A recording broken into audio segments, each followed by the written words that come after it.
जय गणेशाय नमः। बैसाख मास के कृष्ण पक्ष की चतुर्दशी तिथि को संकट चतुर्थी का व्रत किया जाता है। धार्मिक मान्यताओं के अनुसार इस दिन विधिवत पूजा अर्चना करने से विघ्नहर्ता गणेश सभी तरह के विघ्नों को दूर कर देते हैं और घर परिवार में सुख शांति बनी रहती है। किसी भी माह की चतुर्थी भगवान गणेश को समर्पित होती है, लेकिन बैसाख संकटी चतुर्थी का विशेष महत्व है। मान्यता है कि इस दिन व्रत करने और कथा सुनने से मात्र से ही भगवान गणेश का आशीर्वाद बना रहता है और सुख शांति और समृद्धि में अच्छी वृद्धि होती है। और आज के ही दिन जो मैं मंत्र बोलने वाली हूँ, उस मंत्र का उच्चारण करना चाहिए। बैसाख संकटी चतुर्थी में वक्रतुंड गणेश की पूजा की जाती है। गणेश जी के सभी स्वरूपों में वक्रतुंड गणेश जल्दी कृपा करते हैं और भक्तों पर अपना आशीर्वाद बनाए रखते हैं। इस दिन कमल गट्टे के हलवे का भगवान गणेश को भोग लगाना चाहिए और प्रसाद स्वरूप सेवन करना चाहिए। व्रत में 108 बार इस मंत्र का भी जाप कर सकते हैं। मंत्र है: वक्रतुंड महाकाय सूर्यकोटि संप्रभ निर्विघ्नं कुरु मे देव सर्व कार्येषु सर्वदा मंत्र। जय गणेशाय नमः। बैसाख संकष्टी गणेश चतुर्थी व्रत कथा। पहले हाथ में कुछ अक्षत ले लें। इस तरह से कुछ अक्षत ले लें। भगवान कृष्ण युधिष्ठिर को इस व्रत की महानता के बारे में बताते हुए कहते हैं कि प्राचीन काल में रंती देव नामक प्रतापी राजा हुआ करते थे। राजा की मित्रता यम, कुबेर और इंद्रादि देवों से थी। उनके ही राज्य में धर्मकेतु नामक ज्ञानी ब्राह्मण रहते थे। उनकी 2 पत्नियां थीं, एक सुशीला और दूसरी चंचला। सुशीला कोई ना कोई व्रत करती ही रहती थी, जिससे उसका शरीर दुर्बल हो गया।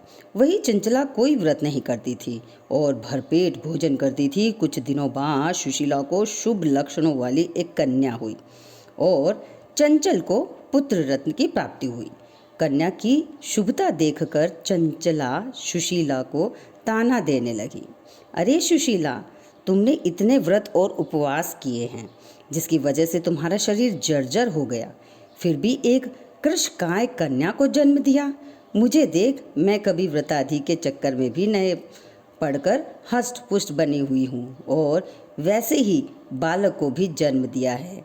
चंचला की बातें सुशीला के हृदय में चुभने लगी। बैसाख चतुर्थी के दिन सुशीला ने पूरी भक्ति भाव से के साथ संकट नाशक गणेश चतुर्थी का व्रत किया। व्रत से प्रसन्न होकर गणेश जी ने दर्शन दिए।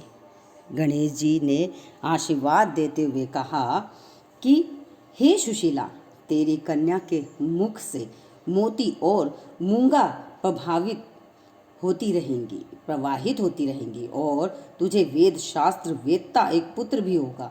वरदान को देने के बाद गणेश जी अंतर्ध्यान हो गए। वरदान के बाद कन्या के मुंह से मोती और मूंगा झड़ने लगे और कुछ दिनों बाद एक पुत्र की प्राप्ति भी हुई। उसके कुछ दिनों बाद ही धर्मकेतु का स्वर्गवास हो गया और उनकी मृत्यु के उपरांत चंचला घर का पूरा धन लेकर दूसरे घर में जाकर रहने लगी। लेकिन सुशीला पति के घर में रहकर ही पुत्र और पुत्री का पालन पोषण करने लगी। कन्या की वजह से सुशीला के पास काफी धन एकत्रित हो गया था। इस कारण चंचला सुशीला और उसके परिवार से ईर्ष्या करने लगी। एक दिन हत्या के उद्देश्य से चंचला ने सुशीला की कन्या को कुएं में धकेल दिया। कुएं में गणेश जी ने सुशीला की कन्या की रक्षा की और वापस माता के पास भेज दिया। कन्या को जीवित देखकर चंचल का मन उद्विग्न हो उठा। वह सोचने लगी कि जिसकी रक्षा स्वयं ईश्वर कर रहे हैं, स्वयं गणेश कर रहे हैं, उसे कौन मार सकता है। इधर सुशीला अपनी पुत्री को पुनः प्राप्त कर प्रसन्न हो गई और गणेश भगवान को धन्यवाद कहा और प्रार्थना की। चंचला सुशीला की कन्या के चरणों में नतमस्तक हो गई और अपने किए की काफ़ी माफ़ी मांगने लगी। चंचला ने सुशीला से कहा कि सुशीला, तुम बहुत दयावान हो और दोनों कुलों का उद्धार करने वाली हो। जिसकी रक्षा स्वयं भगवान करते हों, उसका मनुष्य क्या बिगाड़ सकता है। इसके बाद चंचला ने भी वैशाख मास के कृष्ण पक्ष की चतुर्दशी तिथि का व्रत किया, चतुर्थी तिथि का व्रत किया। गणेश जी की कृपा से दोनों परिवारों के बीच सब सही हो गया, ठीक हो गया। जिस पर गणेश जी की कृपा होती है, उसके शत्रु भी मित्र बन जाते हैं दोस्तों। भगवान गणेश ने जिस प्रकार सुशीला की मदद की, उसी तरह वे सभी की मदद करें। जय गणेशाय नमः। ओम गंगणपताय नमः।